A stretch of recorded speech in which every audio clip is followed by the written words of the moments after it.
ଶାଗ ସରିଯିବା ଆଗରୁ ମାର୍କେଟରୁ ଏମିତି ପକୋଡ଼ା ନିହାତି ଥରେ ବନେଇ ଦିଅନ୍ତୁ।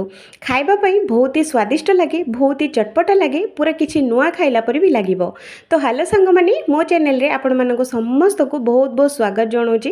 ତ ଚାଲନ୍ତୁ ଆମେ ଗୋଟେ ପାଳଙ୍ଗ ଶାଗରେ ଆଜି ଗୋଟେ ନୂଆ ରେସିପିଟେ ଟ୍ରାଏ କରିବା।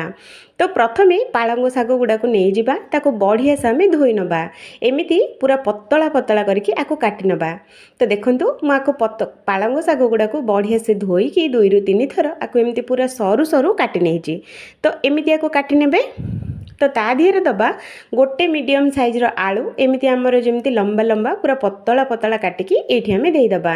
2ଟା ପିଆଜ ନେଇଯିବା, ତାକୁ ବି ଲମ୍ବା ଲମ୍ବା ପୁରା ସରୁ ସରୁ କାଟିକି ଏଇଠି ଆମେ ଦେଇଦେବା। 2ଟା କଞ୍ଚା ଲଙ୍କା ନେଇଯିବା, ଅଳ୍ପ ଟିକେ ନାକୁ 1 ଇଞ୍ଚ ଅଦା ଛେଚିକି ଆମେ ଏଇଠି ନେଇଯିବା। 2 ଚାମଚ ଚାଉଳ ଚୁନା ଏଇଠି ଆମେ ନେଇଯିବା। 4 ଚାମଚ ବେସନ ଏଇଠି ଆମେ ନେଇଯିବା।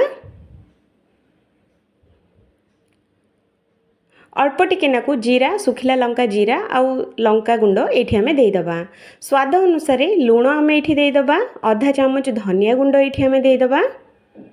ଅଳ୍ପ ଟିକେ ନାକୁ ଗୋଟା ଧନିଆ ଏଇଠି ଦେଇଦେବା ଗୁଣ୍ଡ କରିକି। ଅଳ୍ପ ଟିକେ ନାକୁ ଜିରା ଏଇଠି ଦେଇଦେବା।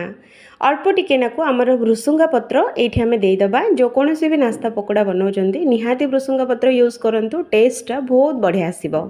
ତାପରେ ଏ ସବୁ ଜିନିଷକୁ ବଢ଼ିଆ ସେ ଆମେ ଗୋଳେଇ ନେବା ସାଙ୍ଗମାନେ। ପାଣି ଟୋଟାଲ ଦେବାନି, ସେଇଥିରେ ହିଁ ଆମେ ଗୋଳେଇବା। ଯେହେତୁ କି ଆଳୁ ଆଉ ପାଳଙ୍ଗ ଶାଗରେ ଲୁଣ ପଡ଼ିଛି, ମାନେ ଅଟୋମେଟିକ୍ ପାଣି ପଳେଇ ଆସିବ। ତ ସେଇଥିପାଇଁ ଏକ୍ସଟ୍ରା ପାଣି ଟୋଟାଲ ଦେବାନି, ସେଇଥିରେ ହିଁ ଆମେ ଗୋଳେଇବା। ତ ଦେଖିପାରୁଥିବେ ଫ୍ରେଣ୍ଡସ୍, ମୁଁ ପାଣି ଟୋଟାଲ ଦେଇନି, କିନ୍ତୁ ଏଇଟାକୁ ଗୋଟେ ବଢ଼ିଆ ବ୍ୟାଟରଟେ ତିଆରି ହୋଇଗଲା। ଦେଖିଲେ ନା, ଏଇଟା ମାନେ ବେଶୀ ପାଣିଆ ନାହିଁ, ବେଶୀ ମୋଟା ବି ନାହିଁ, ଯେମିତି ଆମର ପକୋଡ଼ା ପାଇଁ ଦରକାର ସେମିତି ମୁଁ ଆକୁ ଗୋଳେଇ ନେଇଛି। ତ ଦେଖିପାରୁଥିବେ ସାଙ୍ଗମାନେ, ପାଣି ପକାଇଲେ ବେଶୀ ପାଣିଆ ହେଇଯିବ, ତ ସେଇ କଥାଟାକୁ ଜରୁର ଧ୍ୟାନ ରଖିବେ। ତ ମୁଁ ଏଇଟାକୁ ବଢ଼ିଆ ସେ ଗୋଳେଇ ସାରିଛି। ତ ଚାଲନ୍ତୁ ପଳେଇବା ତେଲ କଡ଼େଇ ପାଖକୁ।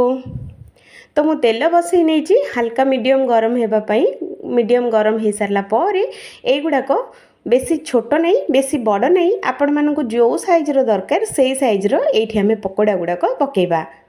ତ ଦେଖନ୍ତୁ ଏମିତି କଢ଼େଇରେ ଯେତିକି ଆସିବ ସେତିକି ଆମେ ପକାଇବା। ଅଧିକ ଟୋଟାଲ ଦେବାନି, ନହେଲେ ଆମର ଗୁଣ୍ଡ ହୋଇଯିବ, ନହେଲେ ଗୋଳେଇବା ପାଇଁ ଆମକୁ କଷ୍ଟ ହୋଇଯିବ।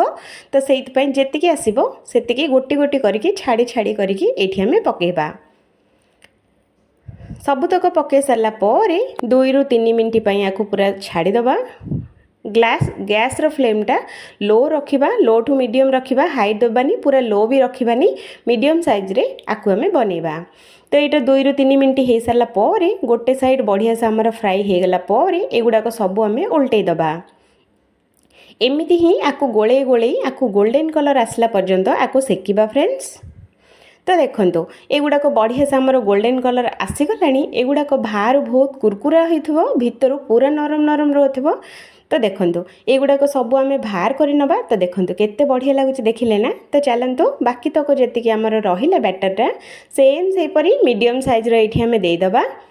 ତ ଦେଖନ୍ତୁ ଏମିତି କରିକି ଦେଇଦେବେ, ଗୋଟି ଗୋଟି କରିକି ଦେବେ। ଏ ଉପର ଟୋଟାଲ ପକାଇବେନି, ନହେଲେ ଲାଗିଯିବ। ଏଇ କଥାଟା ନିହାତି ଥରେ ଧ୍ୟାନ ରଖନ୍ତୁ। ତ ଏମିତି କରିକି ସବୁତକ ଦେଇଦେବା। 2ରୁ 3 ମିନିଟ୍ ଛାଡ଼ିଦେବା। ତାପରେ ପିତିପାତିଆ ସାହାଯ୍ୟରେ ଏଗୁଡ଼ାକୁ ଏପଟ ସେପଟ କରିକି ଗୋଲ୍ଡେନ୍ କଲର୍ ଆସିଲା ପର୍ଯ୍ୟନ୍ତ ଆକୁ ଫ୍ରାଏ କରିବା। ତ ଦେଖିପାରୁଥିବେ ସାଙ୍ଗମାନେ ଏଇଟାକୁ ବଢ଼ିଆ ସେ ଆମର ଗୋଲ୍ଡେନ୍ କଲର୍ ଆସିଗଲାଣି। ଚାଲନ୍ତୁ ଆକୁ ଆମେ ବାହାର କରିନେବା।